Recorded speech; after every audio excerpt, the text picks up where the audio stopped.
gotta read so people. Let me put my glasses on. All right, good evening. Welcome to our early city council meeting. And just for everybody's, which y'all know, everyone in the audience, but for our audience on the video side, time change due to potential for freezing temperatures later on this evening. So hence we're meeting tonight at 5:30 this February 2nd, 2026. I hope everybody stayed safe and warm, and I just want to give a quick shout out. I could say a lot more, but thank you to our essential and emergency workers, public works, police. I'm going to miss somebody. Firefighters, ambulance, you name it. Utilities, yes, thank you very much. Our roads were phenomenally back to normal very quickly, as well as all the services. And I know we had a lot of sporting events in the area that really was pretty amazing how they pretty much happened, which is great. So with that said, we will start this city council meeting. Councilmember Evans will start it with the invocation and the pledge. This is still pretty much a new year, and I would like to start out with reciting the prayer of St. Francis. So if you would like to join me in prayer, please do. Prayer of St. Francis. Lord, make me an instrument of your peace. Where there is hatred, let me sow love. Where there is injury, pardon. Where there is doubt, faith. Where there is despair, hope. Where there is darkness, light. And where there is sadness, joy. O divine Master, grant that I may not so much seek to be consoled as to console, to be understood as to understand, to be loved as to love. For it is in giving that we receive, and it's in pardoning that we are pardoned, and it's in dying that we are born to eternal life. Amen. Amen. I pledge allegiance to the flag of the United States of America and to the republic for which it stands, one nation, under God, indivisible, with liberty and justice for all. Thank you very much. Please be seated. If you see on the agenda, you'll see the next is we have proclamations, but we will be having those at the next city council meeting 2 weeks from now. So we're excited about doing that for Black History Month honorees. Next on the agenda is public session. I will turn it over to Mayor Pro Tem. Thank you. This is time for public comments about anything that is not on the agenda. If you do have comments about items that are on the agenda, we like to provide time when we reach that point in the meeting just so that we are keeping your comments top of mind for the subject. I will go ahead and say we did not get any written submissions from the MyCivic app, so I don't have any of those to read. But we do have some people who signed up ahead of time. So first we will welcome Ms. Stephanie Platt.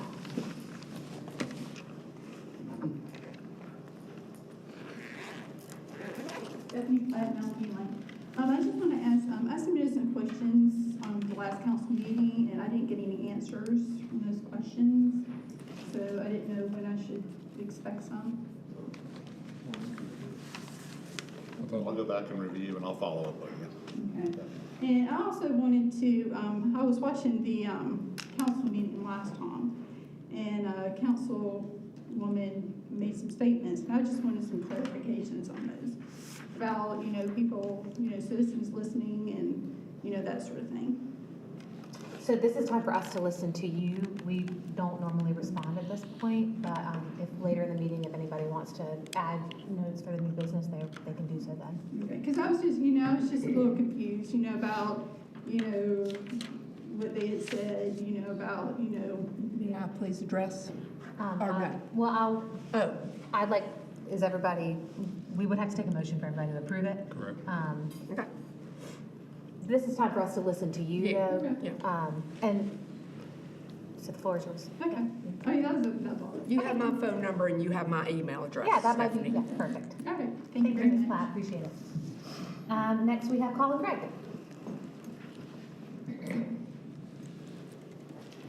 Hello, City Council. I have two questions on adjusting the crosswalk timing. I feel like would that be something at the corner of Perimeter Road and Avenue of Champions, which is by the corner of Little John with Jervy offices. The crosswalks going east to west, I use it regularly and a lot of students do as well. And when it turns on to walk, the light turns green within 3 seconds after allowing us to walk. And I was wondering if we could extend the time the light stays red to ensure some safety as students cross through it. And also, it was brought to my attention by some of my other students that the intersection of Calhoun Street and 133 College Ave, which is the light immediately behind the Walgreens or CVS intersection, turning left onto 133, apparently I've had some of my friends say that the inductive wire, they'll sit on it for a time of total of 5 minutes or more, and they said that it wasn't that way before the prior football season, so they were asking if I could ask if there'd be a recalibration of that timeline. And earlier in December, I came asking about parking downtown before the beginning of the year, and the parking was free up until January 6th. Heard a lot of great feedback about that. And then I had one of my bosses tell me that the parking deck now is apparently free for the first 30 minutes. I didn't know if that was y'all, but I heard really great feedback about from that, and more of my friends have told me they've been using it more regularly, paying attention to it, so I just wanted to give compliments on that turnaround, and that's all I have. Awesome. Nathan, the intersection that he's talking about, the first one you said was Avenue of Champions and where? Avenue of Champions and Perimeter Road. That's Excuse me. Clemson University, Clemson right? It is, that would be under their jurisdiction. It would, unfortunately, but I made a note about I used to live back there as well, and getting left onto 133 is a Yes. nightmare, so we'll make a note and see what we can relay to DOT. Okay, Yeah. sounds good. Thank you. I didn't know that was Yeah. whose jurisdiction that was. Perfect. Thank you guys, I appreciate it. Thank you. Thank you so much. Okay, that was the last of our signups ahead of time, so I'll pass that back over, and now the floor is the public's for any additional comments.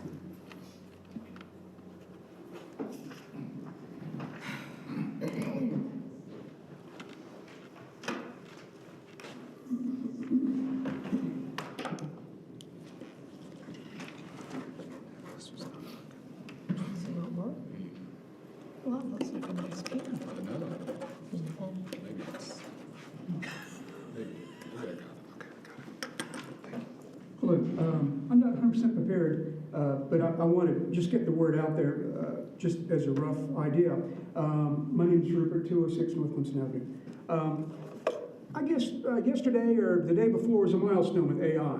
We probably all read about the social media website that humans are not allowed on, that only AI agents can participate in. It's called OpenClaw, it was called Molt Book, but had to change it because of laws.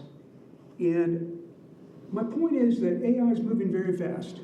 And for a long time, I thought, I'll never come back to Clemson. We're just a little dot on the map. Who wants to live there?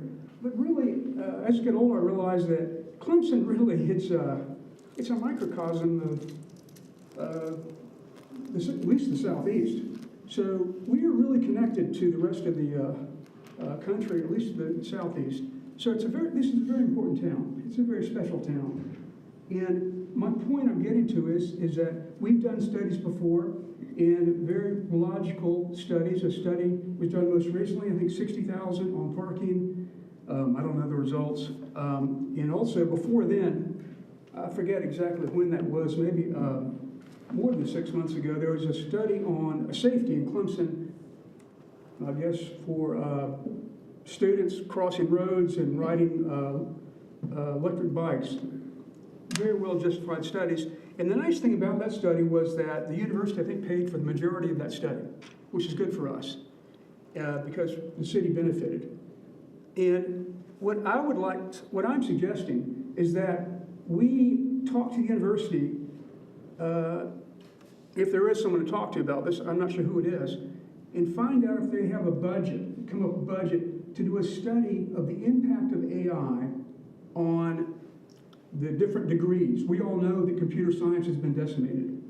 I've got a friend that teaches computer science. They're in trouble.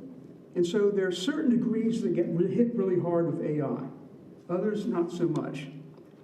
And also, I don't know if it's true, but I've heard that college enrollment has decreased, well, may decrease because of AI.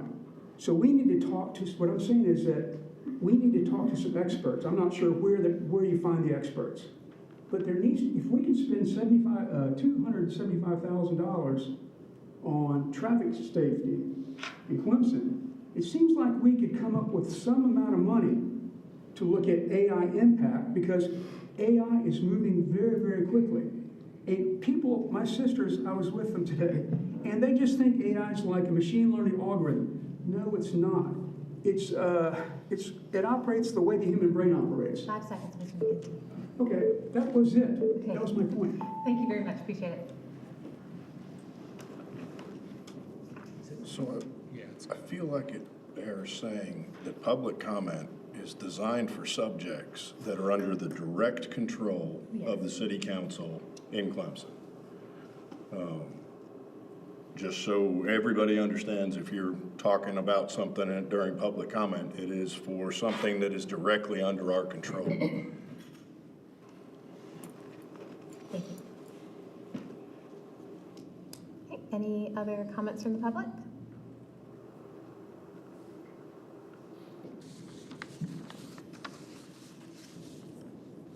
Okay, Mayor, I'll turn it back over to you. All right, thank you very much.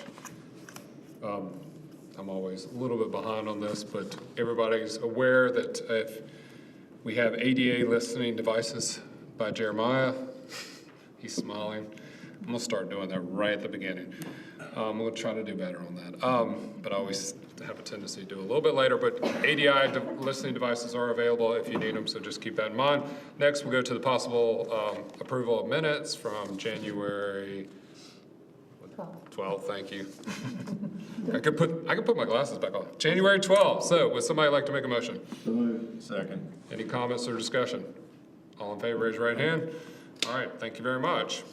Next, we'll move into reports and discussion. Remember, just a reminder, it's a 2-minute limit per speaker. We had to receive a report for Reefs. That will be in March, Andy, so no report there. Next is to discuss a text amendment to Chapter 247F regarding absentees, I guess. Yes, Councilmember Jones. Absenteeism. So this is a text amendment that we had talked about before to count an absentee vote the way the Municipal Association of South Carolina recommends that we count it. Nothing's really changed from the discussion. Comments?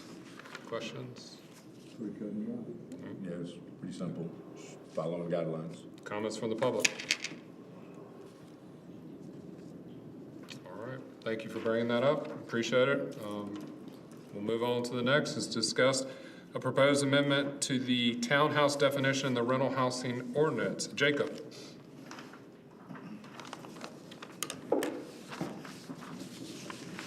This is follow-up, we had a discussion about this, so there was a lawsuit involving the city and a property owner, and because of the judge's ruling in regards to that, we thought it was prudent, even though we vehemently disagree with their interpretation, to make it so there is no wiggle room whatsoever in what is a townhouse and what is not a townhouse.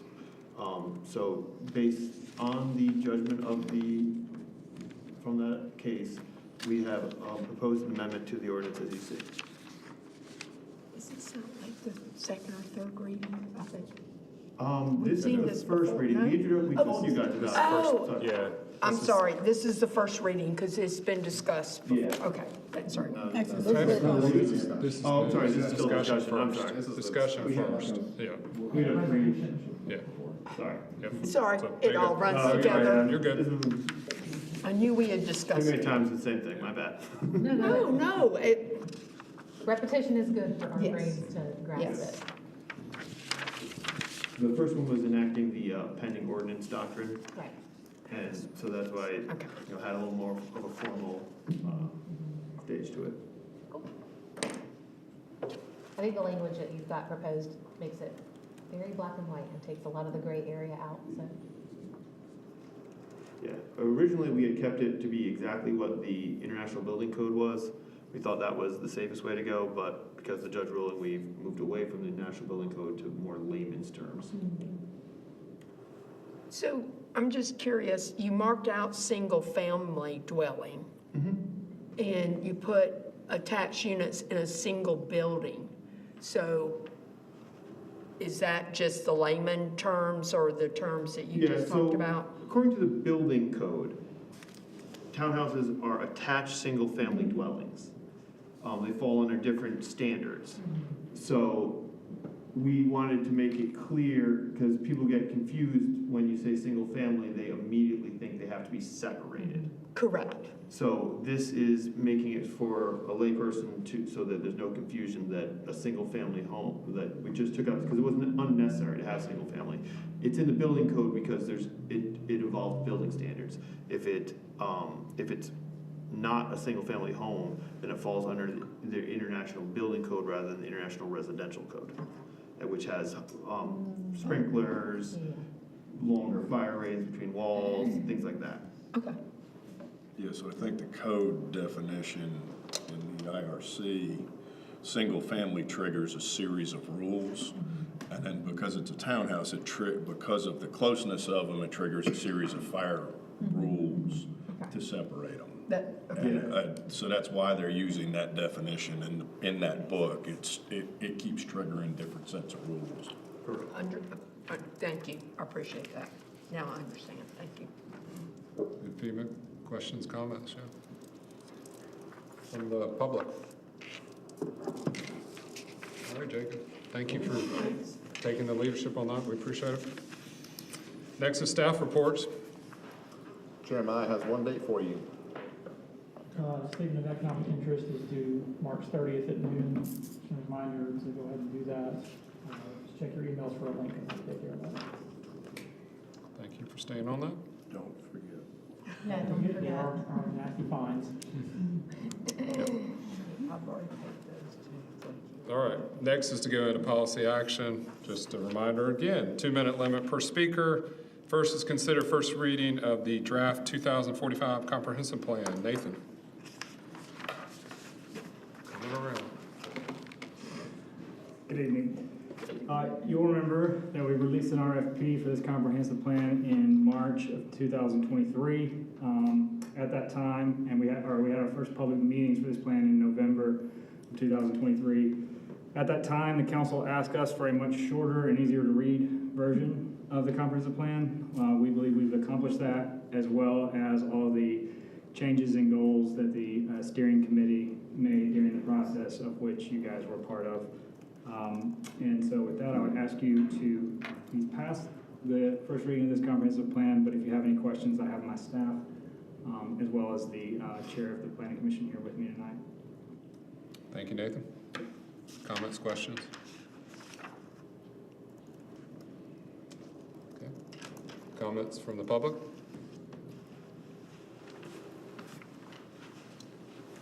All right, would somebody like to make a motion? I make a motion that we approve the first reading of the draft of 2045 comprehensive plan. Second. Okay. Any comments or discussion, or comments and discussion? If not, all in favor, raise your right hand. There you go. Not sure. With your left hand, but it's your right hand. It is my right hand. It is your right hand. I know. No, it does I was count. careful to make sure it's my right hand. That's right. So, next is to consider first reading of the sublease agreements between the city and the Clemson Free Clinic and between the Clemson Free Clinic and Healing Bridges Counseling Center. Lindsay. Evening. All right. So, attached to the agenda for this week, you saw the agreements, proposed agreements between the city and the Free Clinic, and between the Free Clinic and Healing Bridges. Is there anything specific you would like for me to address, or do you have any questions about it? As discussed, the proposal, the term is 5 years. The initial term would be 5 years. The recommended reimbursement amount is $550 per month to be divided evenly between Free Clinic and Healing Bridges. Healing Bridges and the Free Clinic have agreed upon how they will share the space and the timing of that. There will also be an additional memorandum of understanding just between the Free Clinic and Healing Bridges, in addition to these 3 documents that were attached. Do you have any questions for me? Just out of curiosity, do they share any board members? No.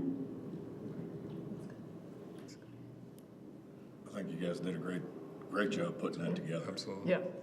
In your discussions, are they gonna definitely be in by March 1st? That is our goal, There's their goal. pending approval. Right. Yeah. Well said. Okay, cool. Any other comments or questions from the public? Would somebody like to make a motion then?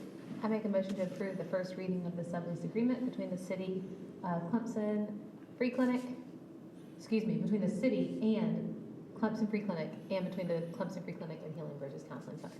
Second. Any comments? All in favor, raise your right hand. All right, thank you very much. Thanks again, Lindsay, appreciate it. Next is other policy items. Consider declaring patrol vehicle surplus. Do not see Chief, but I see Matt. I mean, we need to be starting to put Matt on here. The first item, we have a fleet of 6 cars we'd like to surplus. The second item is we have approximately 41 service weapons we'd also like to surplus. Comments, questions for Matt?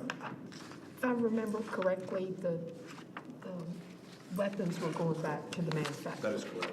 And then the cars, I remember one wouldn't even move. A couple gave up the ghost, and a Correct. couple were driven by 23-year-olds. So is it gonna be scrapped? Utilities has let us store them all over there, so they'll be, if approved, they'll be placed on gun fields. Oh, good, okay. Thank you for doing this. Thank you. All right, comments from the public? All right, would somebody like to make a motion? I make a motion that we, do I need to do separate? or can I Do come together? them separate. Separate, Yeah, okay. I was I gonna make a say. motion to approve declaring the patrol vehicles surplus. Second. Comments and discussion? All in favor, raise your right hand. All right, thank you very much. You're on a roll. And then I also make a motion to declare the service weapons surplus. Second. Comments, discussion? All in favor, raise your right hand. All right, thank you very much. Thanks again, Matt. Next is mayor, council reports, comments, new business.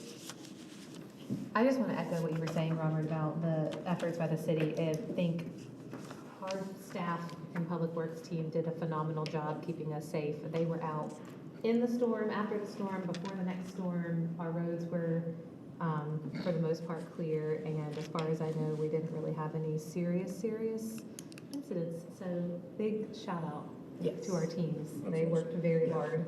Yes, they did. And it's not in, I'm gonna add to what you just said. You know, we talk about what we shared about essential and emergency responders, but it's all the different leaders within the city. 3 in here in this room, IT, you name it. Everybody coming together, Brian from CAT, I could just go down the list, Tony from Urban Land. They were all coming together to make sure we're all on the same page, communication-wise, so we greatly appreciate it from a city council perspective, so thank you all very much.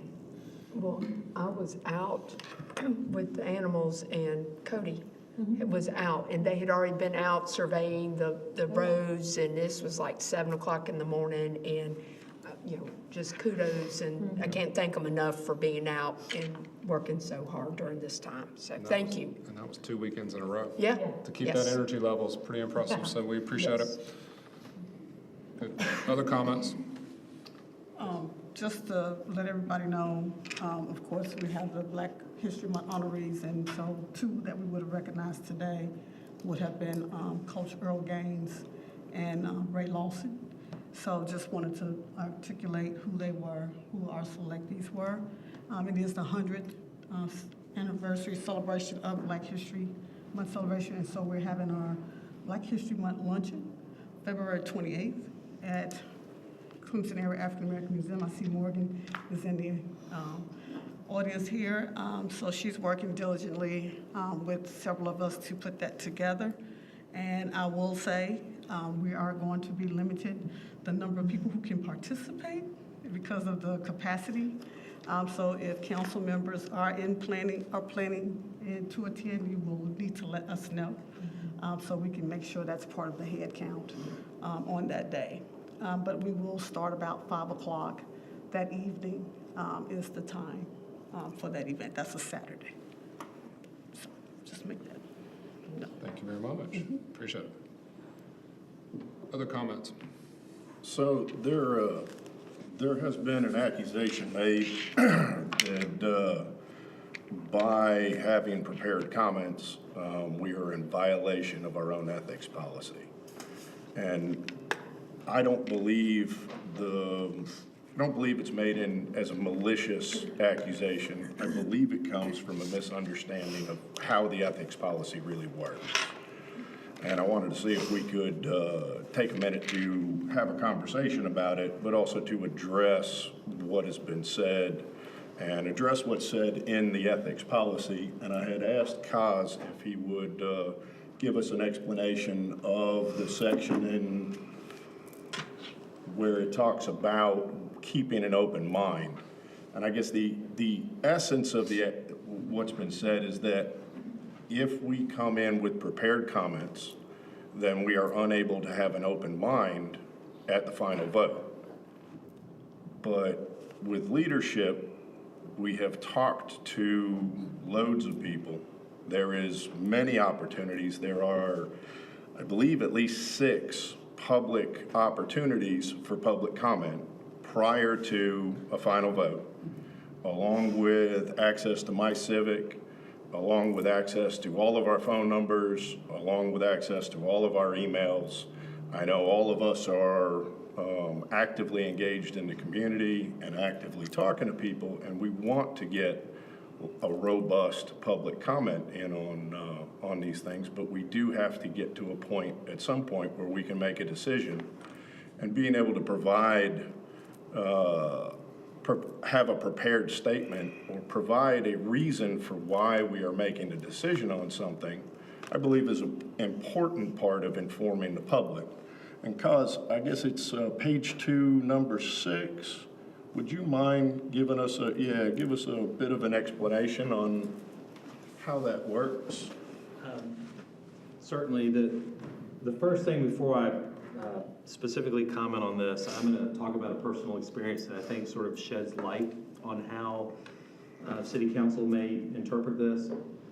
When I graduated from law school, I clerked at the Court of Appeals in South Carolina, and we regularly had both intra-panel conversations or intra-chamber conversations. That is, the clerks would regularly interact with our judge, and we would get a feel for what we thought the judge was interested in doing on a particular matter. And then we would have an intra-panel conversation where all of the clerks and the typically three panel judges would come together and have a similar conversation. Invariably, and this is no secret, anyone who's ever clerked at a court, at an appellate court in particular, will know this. Invariably, before an oral argument is heard, there is a draft opinion that is circulated. Some people don't know that. At a minimum, there is what we would call a bench memo that highlights the issues and highlights which way the law seems to lean in a particular case. However, even though we would have these various conversations and we would have some idea of what we thought the court might do before an oral argument, after oral argument, the 3-judge panel would recess by themselves and make a decision. So even after all of that research, even after having a prepared either draft opinion or bench memorandum before an oral argument, the court members still heard oral argument, took that into consideration, and then voted. And essentially, as we were talking about this, and it didn't hit me until I was sitting there just a moment ago, in essence, if you were to read page 2, section 6 to even apply to this, because it talks about adjudicative matters, which I'm not sure even means a city council meeting, but we'll let it stretch for a second and assume that's what it means. Even in those instances, I cannot think of a better analogy than having members of a court prepared for an argument, not having made a final decision, but having prepared remarks. That would be as if they came to court and asked no questions. That would be as if they came to court and had no idea what the law said, what the facts in the record were, and were not in any way prepared to know and understand what was being presented to them, as if they were newborn babies who had no knowledge, understanding, or experience of anything. That is simply, one, not reality, and two, again, this is more civic commentary than legal commentary. That, I think, is not the kind of elected official that you would want. Someone who had no experience, no understanding, but was being asked to pretend as if they had a clean slate in their mind before they heard any information. Let's look at the text. Decisions based on merit. Members shall base their decisions on the merits and substance of the matter at hand, rather than on unrelated considerations.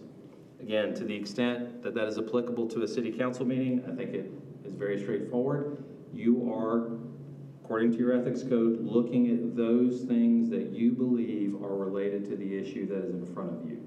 Now, whether that may appear to someone else to be a related issue, that there may be an argument.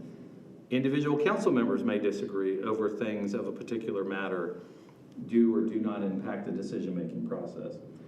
When making adjudicative decisions, and then there's a parenthetical, decisions where the member is called upon to determine and apply facts applicable to an individual case, members shall maintain an open mind until the conclusion of the hearing on the matter, and shall base their decisions on the facts presented at the hearing and the law.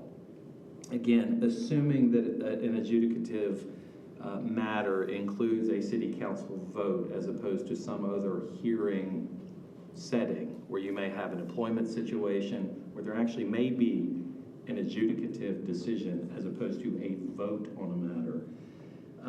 The way I read this is members are intended, the body has said that the members should keep their minds open until the matter is concluded and you vote. It in no way indicates that a council member cannot have some idea of what is happening before a council member comes to a meeting, or that a council member cannot have information prepared in advance.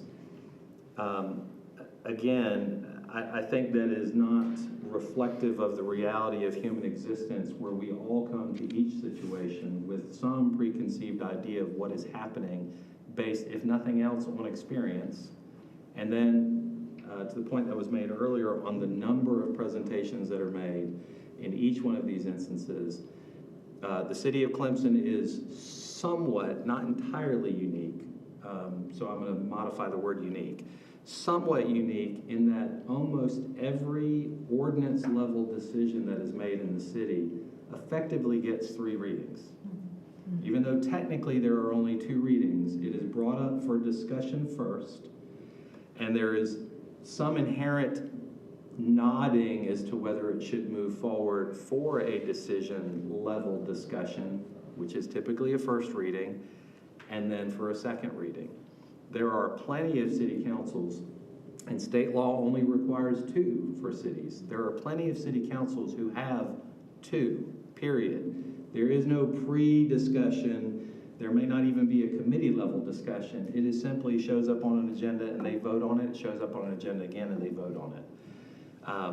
There's also not necessarily public comment at many of those other cities on every single discussion item, which is also not required by state law. Very few items under state law in front of the city council require a public hearing, let alone public comment on those specific items, or public comment at all in a meeting.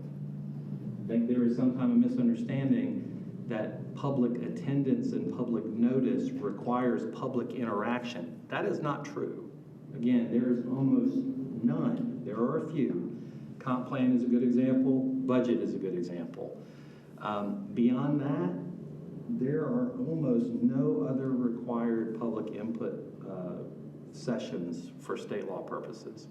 So the idea that city council again, these things predate me and some of them predate many of you, that city council in its city code, and again, even in its code of conduct that it has adopted for itself, provides for these levels of public input and contemplation is far beyond what some other cities do. Frankly, just about every city that I'm aware of. The last comment I will make, and again, this is all unscripted, so I try to speak contemporaneously on things that are, or extemporaneously on things that are asked of me, although I have looked at this before. Only a lawyer would use that word casually off the top of their head. And then make a mistake and have to correct himself. The last thing I will point out is, and this is the last section, implementation. By the way, we did not have public speaking at Manning High School, I can assure you. The Code of Ethics and Conduct is intended to be self-enforcing and is an expression of the standards of conduct for members expected by the city. Let me remind everybody, including council members and also members of the public, state ethics requirements are imposed on the city and have a separate mechanism for enforcement. Anything that is adopted for this body, by this body, is self-reflective and, as it says here, is self-enforced. That is, if a council member believes another council member is violating one of these codes of conduct, then it is that council member's duty, essentially, to raise that issue. It also means that this body, whatever I think it may mean, this body is ultimately the body that determines what this code means. It is the city council who would determine how to interpret its own ethics code. It's not the state code, it's not the city attorney, it is ultimately the body as a self-governing legislative body that would make any determination as to whether a council member is violating the ethics code. Awesome. Thank you. Thank you. Thank you. We worked on the public comment portion of this last year.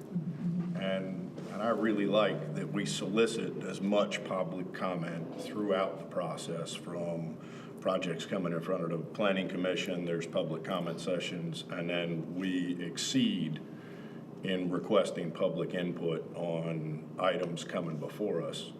One of the other things that I heard in public comment was that there was a woman here who was very upset and had a very emphatic message to bring, and that maybe we weren't listening to people because we didn't listen to that message.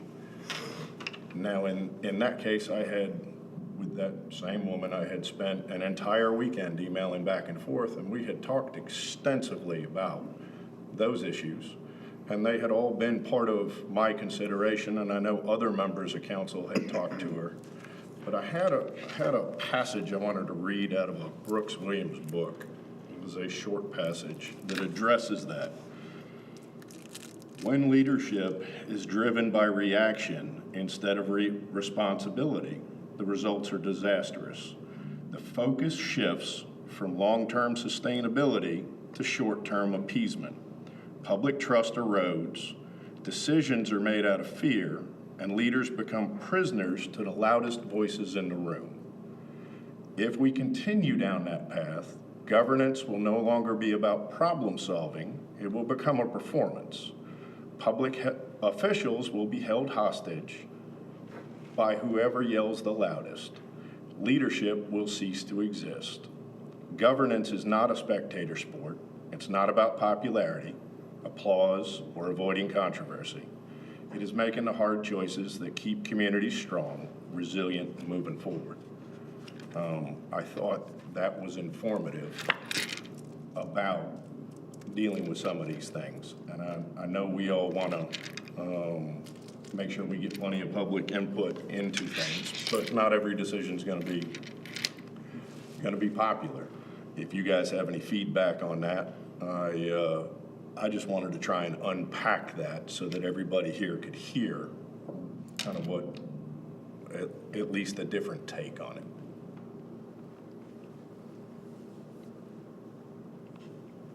Well said. Yes, well said. And we can Amen. debate that till midnight. But I think you said it well, and I don't see if there's any need for any further comment. Okay, Amen. There we go. awesome. That was my thing. Thank you, Cost. Yeah, thank you, Cos. Thank you both, appreciate it. Other, for council reports, comments, or new business? Should go into new business specifically. Yes, no? All right. Next, we'll go into possibly executive session to consider appointments to city boards and commissions, Board of Zoning Appeals, Parks and Rec, Arts and Culture and Tourism Committee, Police Advisory Board, Code 3470A. We're also possibly going in to discuss the city's attorney, or if voted upon, we're going in to discuss the city attorney's contract, South Carolina Code Section 3470A1. So, would somebody like to make a motion? So moved. Second? All right. Any comments? All in favor, raise your right hand. All right, thank you very much. We will be back.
Oh, left. All right. They waited and then they left? Would somebody like to make a motion to go back into regular session? So moved. Second. Any comments or discussion? All in favor, raise your right hand.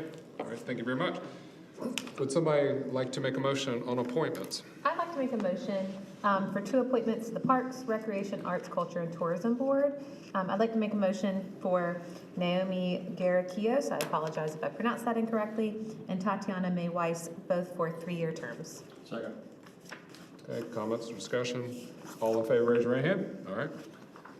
Thank you very much. I'd like to make a motion to make an appointment to the BZA. It will be 3 people for 3-year terms. Abbas Fuzat, Thomas Wade Hawkins, and Shane Patrick Ball. Second. Comments or discussion? All in favor, raise your right hand. All right, thank you very much. I'd like to make a motion for the Police Advisory Board for Paul Schleifer for a term of 3 years. Second. Comments, discussion? All in favor, raise your right hand.